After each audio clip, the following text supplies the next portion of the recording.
Hello friend, स्वागत है आपका एनक्यू स्टडी यूट्यूब चैनल पर। बीपीएससी प्रधान शिक्षक परीक्षा का सामान्य अध्ययन से संबंधित यह अगला यानी चौथा प्रैक्टिस सेट है, जिसमें हम लोग एक एक महत्वपूर्ण जो सामान्य अध्ययन से, जिसमें इतिहास, भूगोल, नागरिक से लेकर के साइंस के जो महत्वपूर्ण प्रश्न है उसको एक एक को उत्तर की व्याख्या के साथ देखेंगे। आइए बिना देर के हुए हम लोग चलते हैं प्रश्नों की तरफ। इससे पहले कि आप अगर चैनल पर नए हैं तो जरूर सब्सक्राइब करते हुए बेल आइकन को दबा लीजिए। हमारे स्क्रीन पर पहला प्रश्न है। पहला सवाल है कि पादप कोशिकाओं का सबसे बाहरी आवरण क्या कहलाता है। यानी यह जो प्रश्न है यह विज्ञान से रिलेटेड प्रश्न है, जिसमें पूछा जा रहा है कि कोशिका के जो बाहरी आवरण होते हैं उसे क्या कहा जाता है। तो कोशिका को दो हिस्सों में बांटा गया है, एक जंतु कोशिका और एक पादप कोशिका। जंतु कोशिका में तमाम प्रकार के जीव जंतु आते हैं और पादप कोशिका में सभी प्रकार के पेड़ पौधे आते हैं। तो जंतु कोशिका और पादप कोशिका में एक बहुत ही सिंपल सा डिफरेंस ये है कि जो बाहरी कोशिका का जो भाग होता है वो कोशिका झिल्ली कहलाता है। ये जंतु कोशिका में और पादप कोशिका दोनों में रहते हैं, लेकिन पादप कोशिका में एक उसके भी बाहर एक भाग होता है जिसको कोशिका भित्ति के नाम से जाना जाता है। अर्थात इस प्रश्न का सही उत्तर ऑप्शन नंबर बी होगा कि पादप कोशिका का सबसे बाहरी आवरण कोशिका भित्ति कहलाता है। नेक्स्ट क्वेश्चन की ओर बढ़ते हैं। क्वेश्चन नंबर दूसरा है कि कोशिका को निश्चित रूप प्रदान करता है। कोशिका को निश्चित रूप जो है प्रदान करने का कार्य कौन करता है। तो जो कोशिका को निश्चित रूप देता है उसका कार्य जो है यह कोशिका झिल्ली का होता है, क्योंकि कोशिका झिल्ली जो है तो कोशिका भित्ति को कोशिका झिल्ली जो है कोशिका को निश्चित रूप प्रदान करने का कार्य करता है। नेक्स्ट क्वेश्चन की ओर बढ़ते हैं। क्वेश्चन नंबर तीसरा है कि प्रोटीन के निर्माण का सक्रिय स्थल कौन सा है। यानी प्रोटीन का जो निर्माण है वह कहाँ पर होता है। यह जो है लाइसोसोम में होता है या राइबोसोम या फिर माइटोकॉन्ड्रिया में या गोल्गी काय बॉडी में। तो इसका जो सबसे सही उत्तर है वह है तीसरा नंबर प्रश्न के लिए ऑप्शन नंबर बी है कि प्रोटीन के संश्लेषण का जो कार्य है वो राइबोसोम के द्वारा किया जाता है। यानी लाइसोसोम को जो है ये आत्महत्या की थैली कहा जाता है, तथा माइटोकॉन्ड्रिया को जो है power house of the cell के नाम से भी जानते हैं। यानी ये कोशिका का शक्ति गृह कहते हैं माइटोकॉन्ड्रिया को, और आत्महत्या की थैली लाइसोसोम को, और प्रोटीन का जो संश्लेषण होता है वो कोशिका के राइबोसोम में होता है, इसलिए यह प्रोटीन का सक्रिय स्थल के रूप में जाना जाएगा।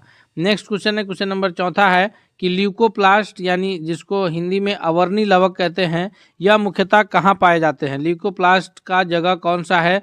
यह जड़ की कोशिका में रहता है या तना की कोशिका में या पत्ती की कोशिका में या फूल की कोशिका में, फूल फल की कोशिका में।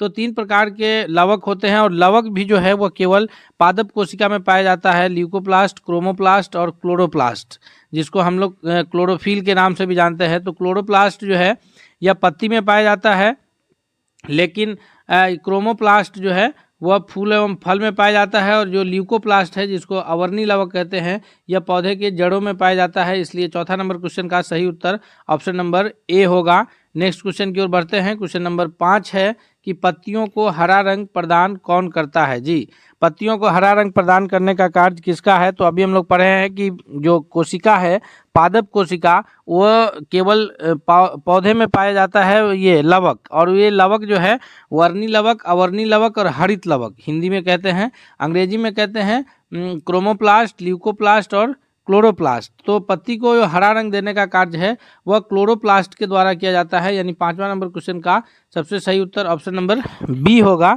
और हम आपसे रिक्वेस्ट करेंगे कि आप अगर अब तक चैनल पर नए हैं तो प्लीज़ आप चैनल को जरूर सब्सक्राइब कीजिए तथा बेल आइकन को दबाइए, और साथ ही साथ ये वीडियो पसंद आ रहा है तो दोस्तों के बीच भी शेयर कीजिए। अगले क्वेश्चन की ओर बढ़ते हैं। क्वेश्चन नंबर 6 है कि ध्वनि का ताप जो है तत्व, ध्वनि का जो तत्व है पिच यह किस पर निर्भर करता है। ध्वनि का तत्व या पिच जो है यह आवृत्ति पर निर्भर करता है या तीव्रता पर या वेग पर या फिर आयाम पर। तो इसका जो सबसे सही उत्तर है 6 नंबर प्रश्न का वह है ऑप्शन नंबर ए की आवृत्ति, यानी ये फ्रीक्वेंसी पर निर्भर करता है। फ्रीक्वेंसी किसको कहते हैं कि एक सेकेंड में कितना बार जो है यह साइकिल पूरा कर रहा है वह उसकी फ्रीक्वेंसी कहलाएगी, और ध्वनि का जो पिच है वो फ्रीक्वेंसी पर ही निर्भर करता है। और याद रखिएगा कि ये जो पिच है यह महिलाओं का हाई और पुरुषों का कम होता है, इसी वजह से महिलाओं की जो आवाज़ है वो सुरीली होती है। नेक्स्ट क्वेश्चन है, क्वेश्चन नंबर 7वां है कि 20 हर्ट्ज से लेकर के 20,000 हर्ट्ज बारंबारता तक की ध्वनि निम्नलिखित में से क्या है? जो 20 हर्ट्ज से लेकर के 20,000 हर्ट्ज बारंबारता की जो ध्वनि है, केवल मनुष्य इसी बीच के जो है आवृत्ति की ध्वनि को सुन सकता है। आवृत्ति का जो मात्रक है वो हर्ट्ज है, जिसको संकेत HZ से लिखते हैं। तो मनुष्य के द्वारा जो है 20 हर्ट्ज से लेकर के 20,000 हर्ट्ज तक की ही आवृत्ति की ध्वनि को सुना जा सकता है। इसलिए इसका नाम जो है 7वां नंबर प्रश्न का ऑप्शन डी होगा कि श्रव्य या ऑडिएबल, इंग्लिश में ऑडिएबल कहेंगे, श्रव्य या ऑडिएबल ध्वनि ये है। तरंग का जो ये आवृत्ति है वो 20 हर्ट्ज से 20,000 हर्ट्ज होता है। क्वेश्चन नंबर 8 है कि निम्न द्रव्यों में से ध्वनि किसमें सबसे तेज यात्रा करेगी? तो ध्वनि का जो सबसे तीव्र यात्रा होगा, ध्वनि जो है वो निर्वात में यात्रा नहीं करती है, अर्थात सी तो ऑप्शन होगा ही नहीं। ध्वनि के यात्रा करने के लिए कोई ना कोई माध्यम का होना आवश्यक है, चाहे वो माध्यम ठोस हो, द्रव हो या गैस हो। तो जैसे ठोस में जो है ध्वनि की ये जो वेग है ध्वनि का वो सबसे अधिक होता है, द्रव में उससे कम होता है और गैस में सबसे कम होता है। इसलिए 8वां नंबर क्वेश्चन का सबसे सही ऑप्शन होगा ऑप्शन नंबर ए कि द्रव्यों में जो ध्वनि का तेज सबसे अधिक तेज जो है वह स्टील में होगा। ये जो ऑप्शन है इसके हिसाब से। नेक्स्ट क्वेश्चन है कि वायु में ध्वनि का वेग लगभग कितना होता है? तो वायु में जो ध्वनि का वेग है वो लगभग जो है 330 मीटर प्रति सेकंड के आसपास वायु में ध्वनि का वेग होता है, अर्थात इसका जो सबसे सही उत्तर होगा वो ऑप्शन नंबर ए होगा। नेक्स्ट क्वेश्चन की ओर बढ़ते हैं। क्वेश्चन नंबर 10 है कि ध्वनि या ध्वनि प्रदूषण को मापा जाता है। ध्वनि को मापा जाता है, इसके मात्रक क्या है? यानी मात्रक के बारे में पूछा जा रहा है कि ध्वनि को मापने का मात्रक कौन सा है? डेसी में मापते हैं, डेसीमल में मापते हैं या फिर डेसीबल में मापते हैं। तो ध्वनि हो या फिर ध्वनि प्रदूषण हो, इसको मापने का जो मात्रक है वो डेसीबल है, अर्थात ऑप्शन नंबर सी जो है वो करेक्ट आंसर होगा। नेक्स्ट क्वेश्चन है क्वेश्चन नंबर 11 है कि कर्नाटक राज्य में स्थित बाबा बुदन की पहाड़ियाँ निम्नलिखित में से किस खनिज के उत्खनन के लिए प्रसिद्ध है? यानी कर्नाटक राज्य की बाबा बुदन पहाड़ियाँ में कौन सा खनिज पर्याप्त मात्रा में हमें प्राप्त होता है? ये यूरेनियम है या लौह अयस्क है या बॉक्साइट खनिज है या फिर मैंगनीज है? तो 11वां नंबर प्रश्न के लिए सबसे सही उत्तर ऑप्शन नंबर बी होगा कि जो बाबा बुदन पहाड़ी से खनिज की प्राप्ति होती है वह लौह अयस्क है। नेक्स्ट क्वेश्चन है क्वेश्चन नंबर 12 है कि भारत में पाया जाने वाला अधिकांश लौह अयस्क किस प्रकार का है?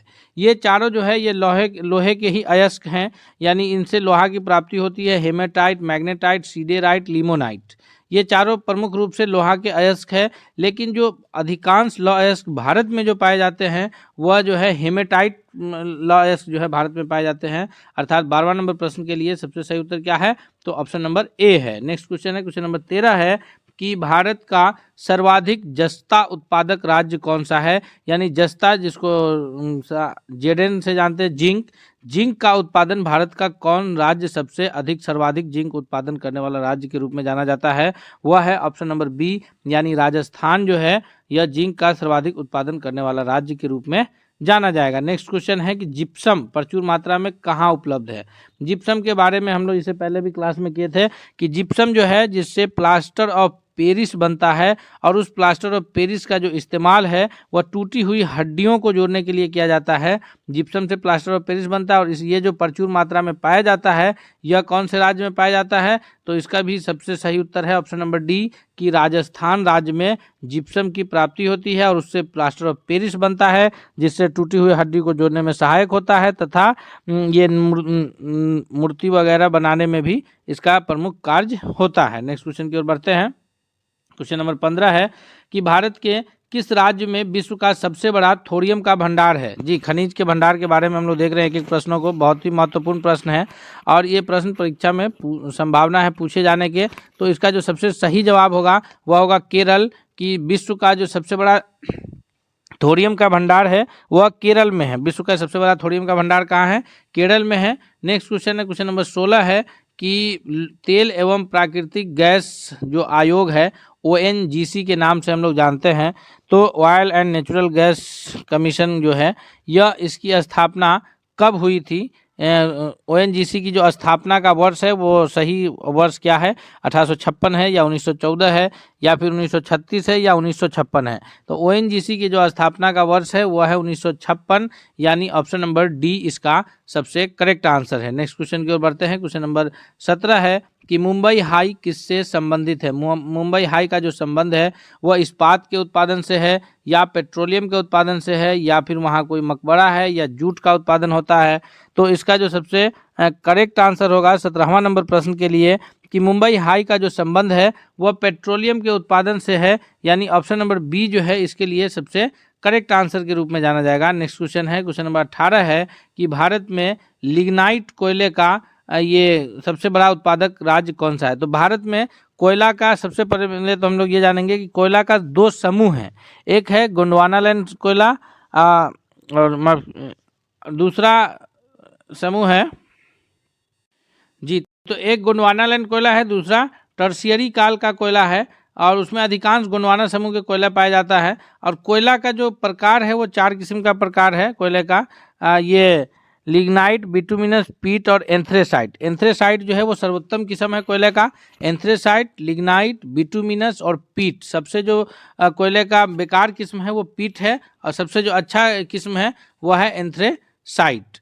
और इस प्रकार लिग्नाइट कोयला जो है ये मीडियम टाइप का कोयला है। इसका जो सबसे बड़ा उत्पादक राज्य है, इसका करेक्ट आंसर है ऑप्शन नंबर बी कि तमिलनाडु राज्य जो है यह लिग्नाइट कोयले का सबसे बड़ा उत्पादक राज्य है। तो कोयला से रिलेटेड ये प्रश्न है। एससीईआरटी के जो भूगोल है हमारी दुनिया के नाम से वो इसको कवर करता है और एनसीईआरटी भी इसको कवर करता है। तो ये जो प्रश्न है वो एनसीईआरटी और एससीईआरटी दोनों से संबंधित प्रश्न है, तो इसलिए आप लोग कंफ्यूज नहीं होइएगा। बस हम आपसे एक रिक्वेस्ट करेंगे कि यह वीडियो आपके लिए जितना सहायक साबित हो रहा है, आप प्लीज़ एक बार चैनल को जरूर सब्सक्राइब कीजिए और बेल आइकन को दबा लीजिए। तथा आप चैनल को सब्सक्राइब कर चुके हैं दोस्तों तो आप जो है इस वीडियो को लाइक करते हुए दोस्तों के बीच भी शेयर कीजिए ताकि सभी लोग इससे बेहतर फ़ायदा उठा सके। क्वेश्चन नंबर 19 है कि भारत की सबसे बड़ी मीठे जल की झील निम्नलिखित में से कौन सा है। मीठे पानी की झील जो है वो कौन है, उलर झील, चिल्का झील, लोकटक झील या फिर पुष्कर झील। तो भारत में जो मीठे पानी का सबसे बड़ा झील है, 19वां नंबर प्रश्न का जो सबसे करेक्ट आंसर है वह है ऑप्शन नंबर ए कि उलर झील जो है ये भारत में मीठे पानी का सबसे बड़ा झील है। क्वेश्चन नंबर 20 है कि प्रसिद्ध लैगून झील जिसको चिल्का झील के नाम से भी जानते हैं, यह कौन से राज्य में स्थित है। जो चिल्का झील है, लैगून झील, यह पश्चिम बंगाल राज्य में स्थित है या आंध्र प्रदेश में है या उड़ीसा में है या फिर तमिलनाडु में है। तो 20वां नंबर प्रश्न का जो करेक्ट आंसर है वह है ऑप्शन नंबर सी कि जो चिल्का झील है यह है उड़ीसा राज्य में स्थित, यानी सी सबसे करेक्ट आंसर है। नेक्स्ट है क्वेश्चन नंबर 21 है कि भारत में सबसे बड़ा बौद्ध स्तूप कहाँ स्थित है। बौद्ध जो स्तूप है भारत में या सारनाथ में है, सांची में है, गया में है या फिर अजंता में है। 21वां नंबर प्रश्न का जी सबसे करेक्ट आंसर क्या है, तो सबसे बड़ा जो बौद्ध स्तूप के रूप में जाना जाता है वह सांची का बौद्ध स्तूप जो है सबसे बड़ा बौद्ध स्तूप के रूप में जाना जाता है। नेक्स्ट क्वेश्चन है क्वेश्चन नंबर 22 है कि प्रथम जैन महासभा का आयोजन कहाँ हुआ था। जी 2 जैन ये हुआ है और 4 जो है बौद्ध संगीति हुआ है और 2 जैन संगीति हुआ है। तो प्रथम जो जैन संगीति का आयोजन किया गया था वह कौन से स्थल पे किया गया था। तो प्रथम जैन संगीति का जो आयोजन है 22वां नंबर क्वेश्चन का सबसे सही उत्तर है वह है पाटलिपुत्र की पाटलिपुत्र में प्रथम जैन संगीति का आयोजन हुआ था। नेक्स्ट क्वेश्चन की ओर बढ़ते हैं। क्वेश्चन नंबर 23 है कि जैन धर्म श्वेतांबर और दिगंबर संप्रदायों में विभाजित कब हो गया। यह विभाजित जो होने का समय है या चंद्रगुप्त मौर्य के समय में हुआ था या अशोक के समय में हुआ था या कनिष्क के समय में या इनमें से कोई नहीं। 23वां नंबर प्रश्न का सबसे सही उत्तर क्या है, तो इसका जो सबसे सही उत्तर है वो ऑप्शन नंबर ए है कि चंद्रगुप्त मौर्य के समय में यह हो गया था। चंद्रगुप्त मौर्य जो थे यह जैन धर्म को अपनाए थे और इन्होंने जो है भद्रबाहु के नेतृत्व में ये श्रवण बेलगोला कर्नाटक में पड़ता है वहाँ चले गए और वहाँ जो है सलेखना विधि से यानी खाना पीना छोड़ करके अपना प्राण त्याग किया था। क्योंकि जो है भीषण अकाल पड़ने के कारण ये लोग बिहार से वहाँ गए थे और उसके बाद जब लोग वापस आए 8 साल के बाद लगभग, तो पटना में जब संगीति हुई तो उसमें जो है 2 ग्रुप बट गए थे, एक श्वेतांबर और एक दिगंबर। तो इस प्रकार जो है ये 2 विभाजित हुए थे चंद्रगुप्त मौर्य के समय में। नेक्स्ट क्वेश्चन है 24 नंबर प्रश्न है कि निम्नलिखित में से कौन एक त्रिपिटक का अंग नहीं है। त्रिपिटक जो है यह बौद्ध धर्म के प्रमुख ग्रंथों में से आता है। तो इसमें 3 पिटक है मुख्य रूप से, जो एक है सुत्त पिटक, एक है विनय पिटक और एक है अभिधम्म पिटक। तो 3 पिटक है, BCD तीनों पिटक हैं, सुत्त पिटक, विनय पिटक और अभिधम्म पिटक। लेकिन जो त्रिपिटक में शामिल नहीं है वह है जातक, अर्थात ऑप्शन नंबर ए जो है वो करेक्ट आंसर है 24वां नंबर प्रश्न के लिए। नेक्स्ट क्वेश्चन की ओर बढ़ते हैं हम लोग, देखते हैं अगला क्वेश्चन क्या है। तो अगला क्वेश्चन है क्वेश्चन नंबर 25 की गौतम बुद्ध के गुरु कौन थे। ये गौतम बुद्ध अपना गुरु जो है किन्हें मानते थे, ये पाणिनि को मानते हैं या फिर अलार कलाम है या कपिल है या फिर पतंजलि हैं। तो इसका जो सबसे सही जवाब है वो है ऑप्शन नंबर बी कि गौतम बुद्ध के जो गुरु हैं वो अलार कलाम, यानी बी सबसे करेक्ट आंसर है। नेक्स्ट क्वेश्चन है क्वेश्चन नंबर 26 है कि मेगास्थनीज का पुस्तक का नाम क्या है। मेगास्थनीज ने जो पुस्तक की रचना किए हैं उसका नाम क्या है। तो मेगास्थनीज के द्वारा जो पुस्तक की रचना की गई है यह सेल्यूकस निकेटर का राजदूत था, चंद्रगुप्त मौर्य के दरबार में आए थे और ये जो है इसका यूनानी शासक सेल्यूकस निकेटर के राजदूत थे और यहाँ आए तो इन्होंने अपनी एक पुस्तक की रचना की थी जिसका नाम है इंडिका, यानी ऑप्शन नंबर डी जो है इसका सबसे करेक्ट आंसर है 26वां नंबर प्रश्न के लिए कि इनके पुस्तक का नाम क्या है। तो इंडिका जो है इनके पुस्तक का नाम है। अगले सवाल की ओर बढ़ते हैं। सांची का स्तूप किसने बनवाया था। 27वां नंबर प्रश्न है कि सांची का स्तूप बनवाने का जो काम है वो अशोक के द्वारा किया गया है या गौतम बुद्ध के द्वारा या फिर चंद्रगुप्त के द्वारा या खरगेन के द्वारा। तो सांची के स्तूप का निर्माण जो है यह अशोक के द्वारा कराया गया था, यानी इस प्रश्न के लिए भी सबसे सही उत्तर 27वां नंबर क्वेश्चन के लिए ऑप्शन नंबर ए के रूप में जाना जाएगा। नेक्स्ट क्वेश्चन है क्वेश्चन नंबर 28 है कि श्रीनगर की स्थापना किस मौर्य शासक ने की थी। श्रीनगर की जो स्थापना है वो अशोक के द्वारा किया गया है या बिंदुसार हैं या फिर चंद्रगुप्त मौर्य हैं या दशरथ हैं। तो जो श्रीनगर की स्थापना है वो अशोक के द्वारा किया गया है, अर्थात ऑप्शन नंबर ए जो है 28वां नंबर प्रश्न का सबसे सही उत्तर के रूप में जाना जाएगा। नेक्स्ट क्वेश्चन है क्वेश्चन नंबर 29 है कि बिंदुसार की मृत्यु के समय अशोक एक प्रांत का गवर्नर था। चंद्रगुप्त मौर्य, अशोक जो है ये मौर्य वंश का शासक था। चंद्रगुप्त मौर्य के बाद जो है शासन मौर्य वंश का वो बिंदुसार के हाथों में गया जो कि चंद्रगुप्त मौर्य के पुत्र थे, और उसके पश्चात जो है शासन अशोक के हाथ में गया। तो जिस वक्त बिंदुसार की मृत्यु हुई तो उस वक्त जो है अशोक कहाँ का गवर्नर था। इसका सही उत्तर है ऑप्शन नंबर ए कि वह उज्जैन का गवर्नर था और उसके बाद जो है अशोक जो है यह शासक बने। अगले सवाल की ओर बढ़ते हैं। नेक्स्ट क्वेश्चन है कि मौर्य काल में सीता से क्या तात्पर्य था। मौर्य काल में सीता जो है यह देवी के लिए उपयोग होता था या धार्मिक संप्रदाय था कोई, या फिर राजकीय भूमि से प्राप्त आय था या ऊसर भूमि था। तो इसका जो सबसे सही उत्तर है वो ऑप्शन नंबर सी है कि मौर्य काल में जो सीता से तात्पर्य है वह है राजकीय भूमि से प्राप्त आय के रूप में सीता का इस्तेमाल होता था।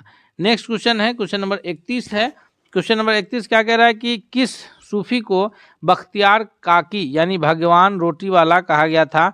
यह जो सूफी का सिलसिला है उसमें कौन सी सूफी शामिल है। शेख नसीरुद्दीन है या ख्वाजा कुतुबुद्दीन है या सलीम चिश्ती है या फिर निजामुद्दीन औलिया है।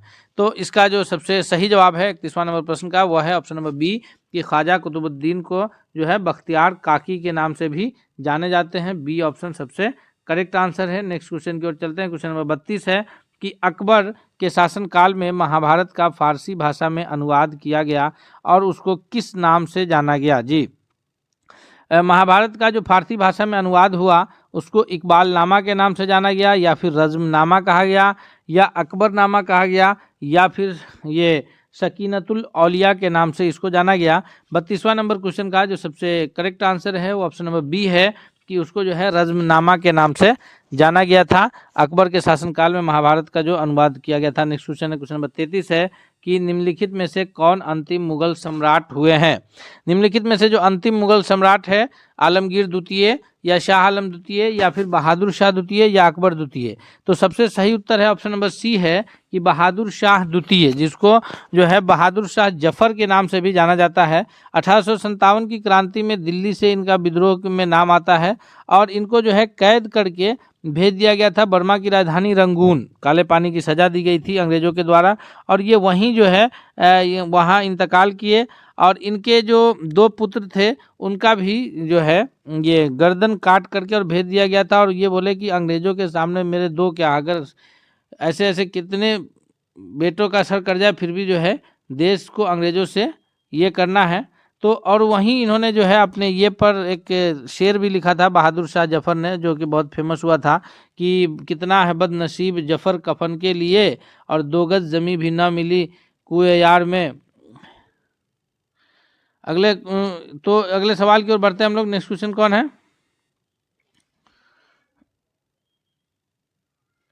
अकबर द्वारा बनवाए गए उपासना भवन या पूजा गृह का क्या नाम था? अकबर द्वारा जो बनवाए गए भवन था, 34वां नंबर क्वेश्चन का सबसे करेक्ट आंसर है वो है ऑप्शन नंबर सी, कि वह इबादत खाना के नाम से जाना जाता था। जो अकबर के द्वारा बनवाया गया भवन था जहाँ इबादत खाना के रूप में वह जाना गया। नेक्स्ट क्वेश्चन की ओर बढ़ते हैं। अगला क्वेश्चन है क्वेश्चन नंबर 35 है कि रामचरितमानस के लेखक तुलसीदास किसके शासनकाल से संबंधित है? यानी तुलसीदास के द्वारा जो रामचरितमानस का रचना किया गया उस समय भारत में किनका शासनकाल चल रहा था? तो सबसे सही उत्तर के रूप में ऑप्शन नंबर डी जाना जाएगा कि यह अकबर के शासनकाल में जो है रामचरितमानस की रचना की गई है। हम लोग आगे प्रश्नों को देखते हैं एक एक करके। हम आपसे एक बार फिर रिक्वेस्ट करते हैं कि अगर आप अब तक चैनल पर नए हैं तो प्लीज़ आप चैनल को सब्सक्राइब करके बेल आइकन को दबा लीजिए ताकि कोई भी वीडियो का अपडेट आए तो सबसे पहले आप तक पहुंचे। और अगर आप चैनल को सब्सक्राइब कर चुके हैं तो आप वीडियो को लाइक कीजिए, दोस्तों के बीच शेयर कीजिए ताकि सभी लोग इससे फ़ायदा उठा सके। क्वेश्चन नंबर 36 है कि भारत में ईस्ट इंडिया कंपनी का पहला गवर्नर जनरल कौन था? जी, भारत में ईस्ट इंडिया कंपनी का जो पहला गवर्नर जनरल है वो रॉबर्ट क्लाइव है या फिर वारेन हेस्टिंग है? तो 36वां नंबर सवाल का सबसे करेक्ट आंसर है ऑप्शन नंबर सी, कि वारेन हेस्टिंग जो है यह भारत में ईस्ट इंडिया कंपनी, जिसकी ईस्ट इंडिया कंपनी की स्थापना कब हुई थी? तो 1600 ईस्वी में। कहाँ हुआ था? तो लंदन में। और उसका जो प्रथम गवर्नर था भारत में कंपनी का प्रथम गवर्नर जनरल वह वारेन हेस्टिंग था। नेक्स्ट क्वेश्चन की ओर बढ़ते हैं। क्वेश्चन नंबर 37 है कि वर्ष 1498 ईस्वी में वास्को डी गामा भारत आया। यह पहला यूरोपीय यात्री था जो भारत पहुंचा था और यह 1498 में यह भारत आया था। और यह कब कहाँ पर पहुंचा था? तो यह जो है केरल में कालीकट के पास जो है आया था। यानी 37वां नंबर प्रश्न का सबसे correct answer option number B है कि वास्को डी गामा जो है 1498 में कहाँ आया था? केरल में कालीकट की बंदरगाह पर। और उस वक्त वहाँ के राजा कौन थे? तो जेमोरिन थे। और ये जो यहाँ से मसाला ले गया तो 60 गुना मुनाफा वहाँ जा करके यूरोप के बाजार में कमाया था। नेक्स्ट क्वेश्चन है 38 की भारत में समुद्री मार्ग की खोज किसने की? तो हम अभी कहे हैं कि भारत में जो है समुद्री मार्ग की खोज का जो श्रेय है वह किसको जाता है? वास्को डी गामा को, क्योंकि यह पहला यूरोपीय यात्री था जो कहाँ का था? पुर्तगाल का था जो भारत पहुंचा था। नेक्स्ट क्वेश्चन की ओर बढ़ते हैं। क्वेश्चन नंबर 39 है कि पुर्तगालियों ने भारत में सर्वप्रथम अपनी फैक्ट्री की स्थापना कहाँ की थी? पुर्तगालियों के द्वारा भारत में जो ये अपनी फैक्ट्री स्थापित की गई थी वह कहाँ? तो वह किया गया था ऑप्शन नंबर बी, कालीकट में ही। अगले सवाल की ओर बढ़ते हैं। नेक्स्ट क्वेश्चन है क्वेश्चन नंबर 40 है कि भारत में 1612 ईस्वी में अंग्रेजों ने अपनी पहली फैक्ट्री कहाँ स्थापित की थी? 1600 ईस्वी में जो है ईस्ट इंडिया कंपनी की स्थापना हुई थी। उसके बाद अंग्रेजों के द्वारा 1612 ईस्वी में पहली फैक्ट्री की स्थापना हुई। तो उन्होंने यह फैक्ट्री कहाँ स्थापना किया था? तो अंग्रेजों के द्वारा जो स्थापित फैक्ट्री है वह गुजरात के सूरत में है, अर्थात option number D correct answer होगा। इस प्रकार आज हम लोग अभी जो है 40 महत्वपूर्ण प्रश्न, इतिहास, भूगोल और ये विज्ञान से रिलेटेड प्रश्नों को उत्तर को व्याख्या के सहित किए हैं। हम उम्मीद करते हैं कि यह वीडियो आपको बहुत ही पसंद आया होगा तथा आने वाले परीक्षा के लिए बहुत ही लाभकारी साबित होगा।